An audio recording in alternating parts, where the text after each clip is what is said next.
ഇടത് വലത് മുന്നണികൾക്കായി വി എസിന്റെ മുൻ സ്റ്റാഫുകളെ ഏറ്റുമുട്ടുന്ന മണ്ഡലമാണ് മലമ്പുഴ.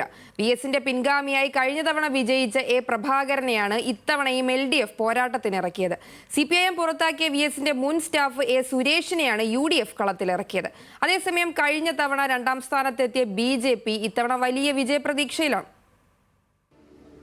മണ്ഡലം രൂപീകരിച്ചത് മുതൽ LDF സ്ഥാനാർത്ഥികളാണ് മലമ്പുഴയിൽ വിജയിച്ചത്. EK നയനാരും T ശിവദാസമേനോനും VS അച്യുതാനന്ദനും മലമ്പുഴയിൽ നിന്ന് വിജയിച്ചവരാണ്. നയനാരും VSഉം മുഖ്യമന്ത്രിമാരായതോടെ മലമ്പുഴ VIP മണ്ഡലമായി. 5 പതിറ്റാണ്ടിലേറെയായി ഇടതുപക്ഷത്തിനെ മാത്രമാണ് മലമ്പുഴ ചേർത്തുപിടിച്ചത്. 4 തവണ മലമ്പുഴയിൽ നിന്ന് വിജയിച്ച് മുഖ്യമന്ത്രിയും പ്രതിപക്ഷ നേതാവുമായ VSന്റെ പിൻഗാമിയായാണ് എ പ്രഭാകരൻ മത്സരിച്ചത്.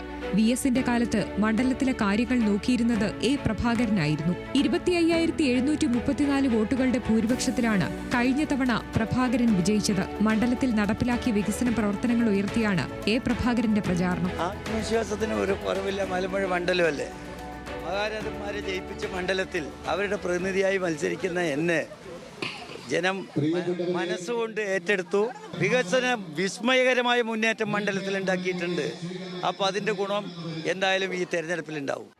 മണ്ഡലത്തിൽ LDFന്റെ അവസാനഘട്ട പ്രചാരണമാണ് നടക്കുന്നത്.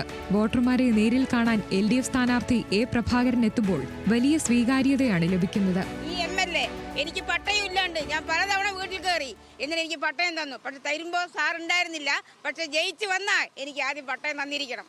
VSന്റെ മുൻ പേഴ്സണൽ അസിസ്റ്റന്റ് എ സുരേഷാണ് UDF സ്ഥാനാർത്ഥി. CPIM പുറത്താക്കിയ സുരേഷിനെ അപ്രതീക്ഷിത സ്ഥാനാർത്ഥിയാക്കിയാണ് UDF കളം പിടിച്ചത്. കഴിഞ്ഞ തവണ 3ാം സ്ഥാനത്തായ കോൺഗ്രസ് സുരേഷിലൂടെ വിജയിക്കാമെന്ന പ്രതീക്ഷയിലാണ്. BJPയുടെ A ക്ലാസ് മണ്ഡലങ്ങളിൽ ഒന്നാണ് മലമ്പുഴ. ഓരോ തവണയും വോട്ട് വിഹിതമുയർത്തിയ BJP കഴിഞ്ഞ തവണ 2ാം സ്ഥാനത്തെത്തി. കഴിഞ്ഞ തവണ മത്സരിച്ച BJP സംസ്ഥാന വൈസ് പ്രസിഡന്റ് C കൃഷ്ണകുമാർ തന്നെയാണ് ഇത്തവണയും മത്സരിക്കുന്നത്. ന്യൂസ് മലയാളം, പാലക്കാട്.